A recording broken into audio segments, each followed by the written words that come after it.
basa-basa ng mga comments niya sa social media, lilipas din ho to. Malalagpasan din po natin to, okay? Sige po, tawag na lang po ulit ako mamaya.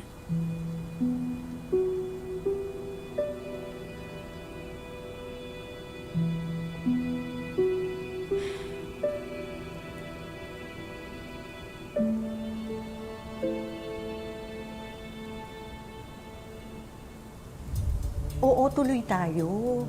Tuloy ang interview. Hindi lang pwede ngayon, ha? Kasi pinaglaylo ako ni Miss Monica, eh. Ha? O sige, sabihan kita. Okay. Magpapa-interview ho kayo. Ano ho, para idiin kami lalo ni nanay? Naku, hindi. Para sa akin yung interview, para sa comeback ko. Dahil po sa inyo, laman kami ni nanay ng news, ng social media. Akala ko ho, mabait kayo eh. Mali ho ako doon. Dahil pare-pareho kayong mga halari. Kenny, pamangkin. Sorry na. Patawarin mo na ako. Huwag niyo ho akong matawag-tawag na pamangkin.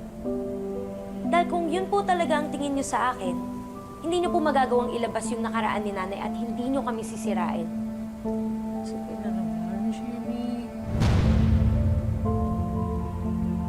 Pag nagsalita pa ho ulit kayo, Miss Sugar, ako na ho makakaharap niyo.